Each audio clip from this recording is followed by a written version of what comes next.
Si c'était à refaire, moi je glorifierais toujours. Le frère Alain a reçu quelque chose de la part de Dieu. Et nous tous, nous sommes bénéficiaires. L'Église, corps du Christ, bien sûr. Nous bénéficions de ces choses-là. Moi je célébrerai toujours Jésus-Christ. Si c'était à refaire, moi je psalmodierais toujours Jésus-Christ. Car il est tout pour moi. Il est... À cause de ce que nous sommes devenus en Christ, il n'y a qu'en Christ qu'on peut puiser ce bonheur éternel et inépuisable. Alléluia. Rendons grâce à Dieu, rendons grâce bien. Et je pense que après avoir reçu de tels enseignements, je pense qu'on ne peut plus adorer de la même manière et on ne peut plus louer aussi de la même manière. Pour moi, il est tout pour moi. Mais le fond à qui la parole de Dieu a été, la parole de Dieu dit, ceux à qui la parole de Dieu a été adressée, la parole les a appelés des dieux. Pour s'asseoir, nous recevons favorablement la prière du serviteur de Dieu et nous croyons que le Seigneur est ce soir au milieu de nous. Parce que j'ai appris que c'était deux églises réunies, j'ai eu un choc positif. Ça, c'est le signe qui annonce vraiment que le Seigneur est en train de revenir. Parce que l'une des œuvres que le Seigneur fera en ce temps de la fin, c'est de concentrer encore son Église, de mettre son peuple ensemble pour l'enlèvement de l'Église. C'est ce que je disais hier à Zurich, c'est le moment de très très fortes connexions où le Seigneur voudrait que ses enfants soient un seul. Parce que lorsque nous avons étudié la fois passée la louange de racheter, je ne sais pas qui était là la fois passée. Je serai obligé par moment de revenir sur certains points qu'on avait vus la fois passée parce que je vois que plus de la moitié n'était pas là. Hier, la fois passée, quand on parlait de la louange rachetée, nous avons évoqué un point. Lorsque le Seigneur était en train de prier pour l'Église, il était en train de prier pour tous les chrétiens, ceux qui avaient cru en cette époque-là, et nous qui avons cru en cette époque, il avait prié sur un point extrêmement important qui devrait aussi être un sujet de notre louange, l'unité de l'Église. Il a dit, Père, je veux qu'ils soient un. Comme toi et moi, nous sommes un. Eux en toi, toi en moi, moi. Une unité parfaite. C'est le temps d'enterrer l'âge de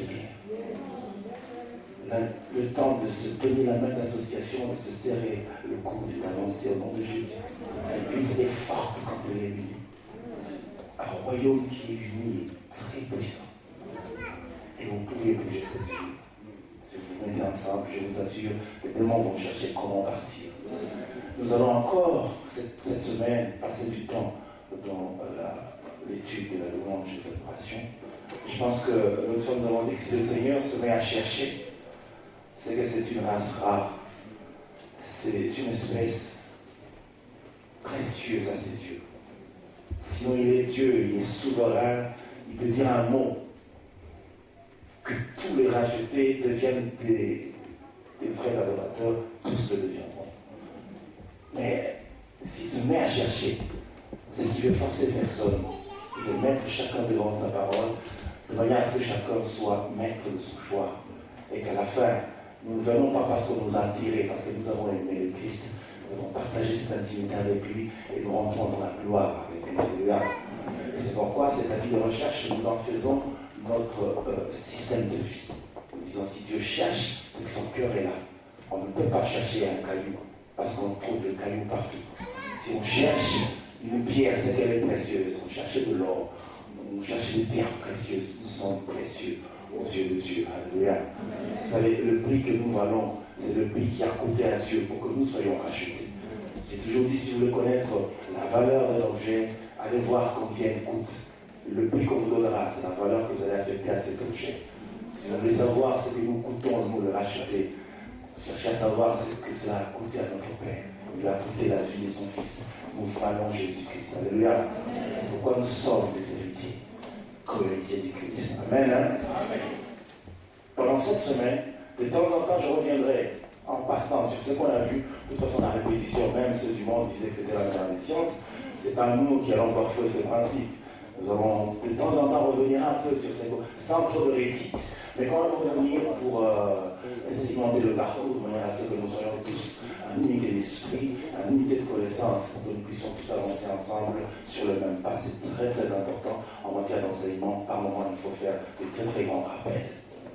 Nous irons dans la connaissance de Jésus-Christ pour l'adorer, c'est aussi un sous-thème, et puis nous allons placer le mystère de l'autel des sacrifices, et puis nous allons voir la place du cœur dans le culte, et puis nous allons voir l'adoration prophétique. Nous verrons la révélation de Jésus-Christ en adoration, et puis certainement le dimanche, nous n'aurons pas fini de parler. On ne peut pas finir de parler de l'adoration tant qu'on est encore dans le temps. C'est un sujet éternel. Nous n'aurons qu'aborder un seul petit aspect, parce que je sais que chacun de vous a déjà eu une révélation dans un aspect particulier de l'adoration. Alléluia, le Seigneur est merveilleux. L'autre fois, je vous disais, ça c'est pour répondre par rapport à ceux qui n'étaient pas là, que Jésus-Christ était la provision de Dieu pour notre adoration. C'est-à-dire qu'il n'y a pas d'adoration s'il n'y a pas Christ. Alléluia. C'est-à-dire le sujet central de... Alléluia. Le sujet central de notre adoration, c'est Jésus-Christ. À tel enseigne que si nous ne mettons pas Christ au cœur de notre préoccupation, au centre de nos vies, ce sera difficile que nous soyons trouvés parmi les vrais adorateurs. Lorsque nous lisons dans la Bible, la première fois où le mot adorer était prononcé, on l'a dit la fois passée, c'était dans le livre de Genèse, chapitre 22, lorsque Abraham était en train d'aller à la montagne de Morija pour sacrifier son fils. La Bible dit, il a dit à ses serviteurs, vous restez ici, moi et l'enfant, nous irons à la montagne pour adorer. C'est là que nous avons commencé à comprendre ce que l'adoration voulait dire. C'était des sacrifices qu'on rendait à Dieu, de l'holocauste qu'on brûlait devant la face de Dieu. L'odeur agréable montée, ça égayait le cœur de Dieu. Je pense qu'en Lingala, on le dit mieux, Dieu nous a bénis en Lingala, Kotumbambeka. J'aime bien ce terme-là, Kotumbambeka, tu aimes ça. En français, c'est pas tellement ça. Oui, aussi nous pouvons parler. Alléluia. On peut aussi annoncer les choses en Lingala, n'est-ce pas? C'est comme ça, Dieu nous a bénis de ce côté-là. Tu aimes ça. Pendant qu'ils allaient, Isaac s'est rendu compte qu'il y avait quelque chose qui manquait pour que le culte soit rendu à Dieu. Parce que c'est un enfant qui a appris à grandir dans le rituel, dans le culte. Il connaissait ces choses. Son père avait déjà initié à ça. L'enfant a remarqué qu'il y avait quelque chose qu'il n'avait pas. Il a dit, Père. Abraham a dit, mon fils. Il a dit, nous avons le bois, nous avons le feu. Mais où est l'agneau? Alléluia. Il n'y avait pas l'agneau. Sans l'agneau, on ne peut pas adorer. Et Abraham a dit à la montagne d'éternel, ce pouvoir à lui-même. Et lorsqu'ils sont arrivés à la montagne, la Bible dit pendant qu'il voulait tuer son enfant, il a levé les yeux, il a vu un beau bélier qui était attaché. L'autre fois, j'ai posé la question, d'où venait le beau bélier? Il n'appartenait à aucune génération. C'est un bélier qui n'appartenait à personne. Il n'était pas de cette génération. C'est un bélier que Dieu a attiré du néant à l'existence pour pouvoir l'adoration d'Abraham. Alléluia. Je viens parler de la montagne, je viens parler de l'agneau. Quelqu'un me voit déjà venir. Des milliers d'années plus tard, c'était encore sur une montagne. Cette fois-ci qui était bien identifiée, la montagne de Golgotha. Cette fois-ci, l'agneau était présent. Ils l'ont emmené au sommet de la montagne. Jésus-Christ aussi n'était pas de cette génération. Dieu l'a tiré de l'éternité et introduit dans les temps pour qu'il soit la provision de Dieu pour notre adoration aujourd'hui. Tout ce qu'on peut dire, tout ce qu'on peut faire, si nous voulons qu'il ait de l'éclat devant la face de Dieu, il faut que cela porte la marque de Christ. Cela est vrai même lorsque nous demandons à Dieu. Il faut que cela soit fait au nom de Jésus. Cela, même lorsque nous prêchons, nous devons prêcher au nom de Jésus-Christ. C'est-à-dire, c'est comme si c'était Christ qui le faisait. Tout ce que nous pouvons faire, même pour donner, nous devons donner au nom de Jésus, c'est-à-dire avec l'amour de Christ. Pour adorer, nous devons adorer par Christ. Il est le centre, il est non seulement le sacrifice, mais il est aussi le consommateur du sacrifice qu'il est. C'est là que l'équation se complique positivement. Jésus est tout ce qu'il faut qu'il soit. C'est décider le début, croyez-moi, il est aussi la fin. S'il est le chemin, soyez sûr, il est aussi le chemin. précédent que le monde n'avait jamais connu, qui était en même enseignant, c'est-à-dire le messager, et en même temps l'incarnation du message qu'il donnait. C'est-à-dire il était ce qu'il disait. On ne peut pas passer sans Christ. C'est pourquoi il est le chemin. Nul ne peut y arriver sans passer par lui. L'adoration subit le même principe. C'est la raison pour laquelle nous devons mettre Christ au cœur de nos vies. Si nous voulons être des adorateurs, mener la vie de Christ, il faut que nous parlions comme l'apôtre Paul a parlé. Ce n'est plus moi qui vis, c'est Christ qui vit en moi. Alléluia. C'est la raison pour laquelle nous devons du respect à Christ. Du respect dans tous les sens. Si nous voulons donner un sens à notre vie, donner un éclat particulier à notre vie, un peu de respect à notre Seigneur. C'est une recommandation biblique. Le Seigneur, notre Dieu, veut que nous ayons du respect pour le Fils. Je vous rappelle la parabole du Seigneur. Vous vous rappelez, la Bible parle du maître de la maison qui avait planté sa vie. Il a entouré sa vie de tous les soins. Il a érigé même une haie autour de sa vie pour protéger sa vie.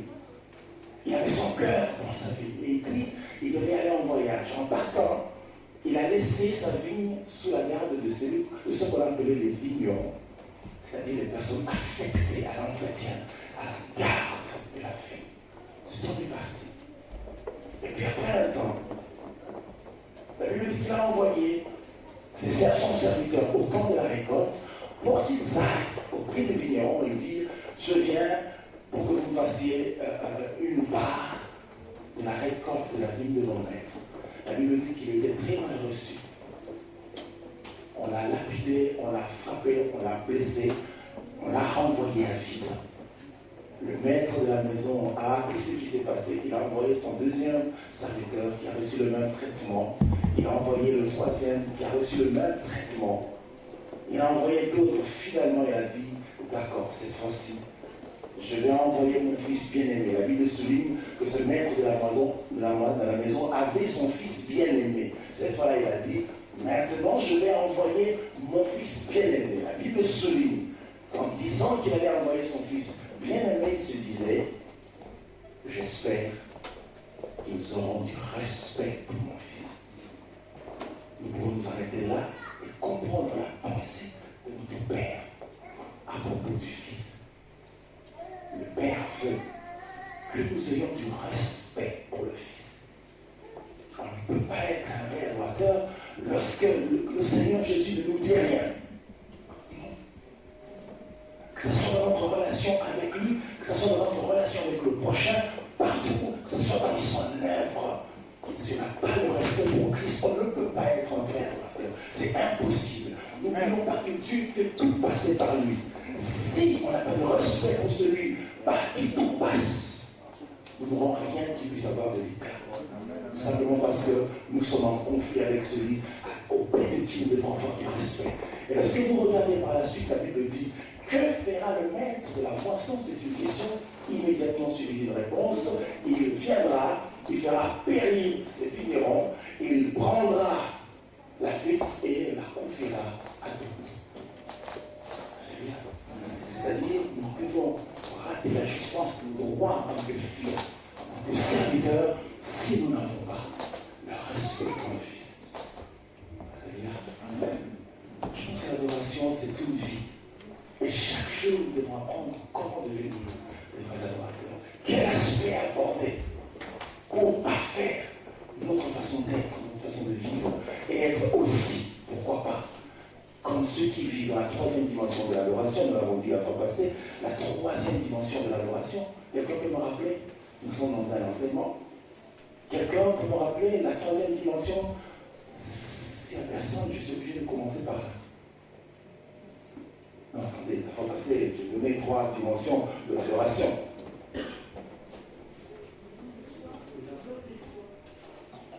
On en a pas.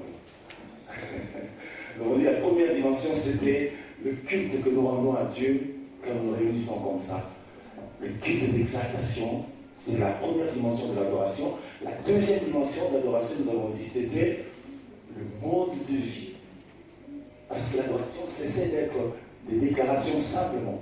Quand vous dites au Seigneur, je t'aime, à la première dimension, à la deuxième dimension, vous devez lui apporter les preuves de cet amour. Amen.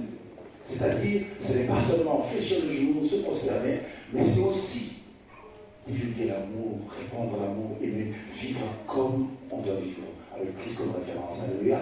Et la troisième dimension, nous avons dit, c'est lorsque nous devenons nous-mêmes un culte romain. Alléluia. C'est dans le livre de Romains, n'est-ce pas? Lorsque nous devenons nous-mêmes un culte, lorsque nous nous offrons nous-mêmes au point où tout notre être, notre existence est un parfum. Parce que la Bible dit que nous devons être le parfum de Christ. C'est à cette dimension, lorsqu'on vous voit, on sent la présence de Christ. Alléluia.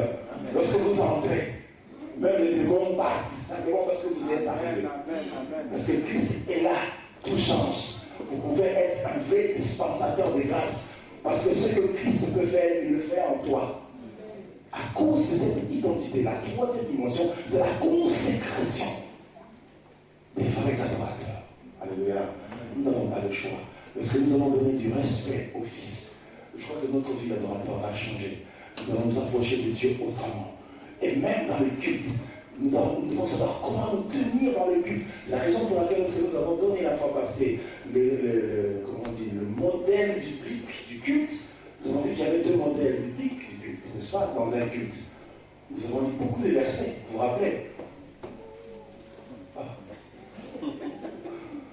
Vous ne serez pas les auditeurs oublieux. Vous vous rappelez, nous avons parlé du modèle du culte.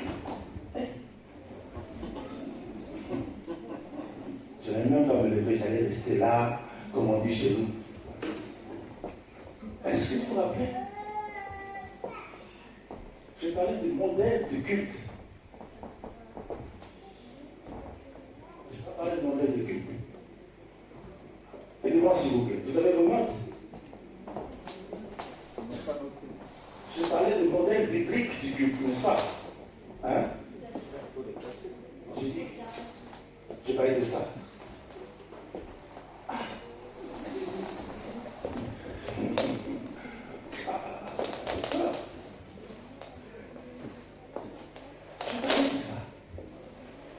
Et lorsque je donnais le modèle du culte, je dis, on vient comme la Bible le dit. Le psaume 95, vous dites ici 95, nous venons avec des chants d'allégresse, nous célébrons le Seigneur avec des cris de joie, et puis après, nous nous prosternons. Quelqu'un qui a du respect, même pour se tenir dans l'adoration, la position de respect face contre terre. Le respect envers le Fils. Alléluia. Si nous apprenons ces choses, vous n'allez pas accepter des bêtises dans les affaires de Dieu. Vous allez considérer que tout ce qui est à Christ est sacré. Amen. Parce que ce qui est sacré est propre au consacré. À cet effet, vous aurez toujours Christ avec vous. Parce que c'est toute une vie. Je dis que ce n'est pas une affaire de déclaration. On peut dire des mots. On peut même dire des mots qui nous dépassent. On peut inventer même des mots. On peut parler comme cet enfant qui avait 18 ans, comme je vous ai dit, et qui disait, Seigneur, j'étais jeune, j'ai vieilli, je n'ai pas vu aller juste abandonner. Il a 18 ans et il dit, j'étais jeune, j'ai vieilli. Il ne comprend rien de ce qu'il dit, mais il dit quand même, non, nous allons faire exception. Vous n'êtes que des hommes et des femmes qui ont du respect pour le Fils. Or, pour avoir du respect pour le Fils, il faut le connaître. Si vous le connaissez, vous allez trembler devant lui. La Bible dit, nous nous approcherons de lui avec crainte et tremblement. Simplement à l'annonce du nom de Jésus. Écoutez, les Juifs, les scribes, quand ils transcrivaient le nom, et la Bible, lorsqu'ils arrivent sur le nom de Yahweh, il y en a qui se lavaient simplement la main, il y en a d'autres générations qui se lavaient tout le corps. Simplement parce qu'il a rencontré le mot Yahweh en transcrivant les Écritures. Si elle avait 5 fois, il se lavait. Respecter et honorer le nom du Maître. Amen. Si on pouvait aujourd'hui nous renvoyer, nous garder cette conscience dans notre cœur, du respect du roi, je crois que beaucoup de choses allaient changer. Le diable, par moment, il n'a pas besoin qu'on crie, il a besoin simplement d'une identité. Parce que c'est le truc devant une vraie identité, il part. Amen. Il y a des démons qui partaient simplement parce qu'ils voyaient Jésus. Sans que le Seigneur ne parle, les fois déjà il part. Simplement parce qu'il Il était en face d'une identité glorieuse. Parfois, nous ne partons pour rien. Alors simplement des justes et des vrais. Soyez des personnes qui ont du respect. Soyez, lorsque vous respectez le Fils, il vous fera respecter. Si vous l'honorez, il vous fera honorer. Si vous l'aimez, il vous aimera parce qu'il est écrit j'aime ceux qui m'aiment. Nous devons beaucoup de respect au Fils. Vous savez, aujourd'hui, beaucoup n'ont pas de respect parce qu'ils n'ont pas rencontré. Amen. Amen. Beaucoup ont simplement entendu parler du Christ. Il y a un écart entre entendre parler d'eux et rencontrer. Yes. Quand on rencontre, il y a un échange, il y a quelque chose qui se passe. Amen. Il prend nos péchés, il nous donne sa sainteté. Il prend nos faiblesses, il donne sa puissance. L'humain et le divin se conjuguent. Ça, c'est un mystère. Il n'y a que les adorateurs qui placent ce mystère de l'unité. Alléluia. Nous n'avons pas le choix et nous ne devons pas passer à côté. C'est la raison pour laquelle nous devons beaucoup nous instruire autour de ces choses. Parce que si nous arrivons à le faire, le monde va entendre parler de Christ autrement. Amen. Les gens vont vous respecter simplement parce que vous êtes des chrétiens. Ils vous diront, mais vous êtes ceux qui viennent s'aimer le double. Ce n'est pas le double. C'est le nom de Jésus. Change tout ce qui doit être changé. Qui ramasse ceux qui étaient tombés, qui ferment les portes, que l'État avait ouvertes, qui ouvre les portes, que l'État avait fermées. C'est comme ça que le reste. Il n'y a que le vrai. Ils sont les vrais disciples. Alléluia. Nous n'avons pas le choix. L'adoration, c'est une vie. Et nous devons rentrer dans cette vie pour être agréable à notre Dieu. Il y a des personnes qui n'ont entendu parler que de Christ. C'est difficile de demander à une personne qui n'a pas rencontré, qui avait fait cette expérience de rencontre, en qui la puissance de Dieu n'habite pas, de lui demander de respecter le Christ. Non, c'est impossible. Vous allez vous creuser la tête simplement parce que nous avons invité dans notre réunion des personnes à qui nous n'avons pas parlé de Christ. Il vient dans notre assemblée, nous prions tel jour. Il vient ici, il rencontre d'autres messages qui concernent la racheter. Lui, il n'est pas racheté. C'est comme s'il était perdu. Et puis il sort, il n'a rien retenu parce qu'on lui a donné le petit rudiment, on lui a donné des histoires qui ne s'est même pas coquées. Et les années passent, et les années passent. C'est un homme qui a grandi sans avoir rencontré. Amen. Et l'adoration ne lui dit absolument rien. Et le Seigneur cherche, il va trouver tout le monde sauf lui.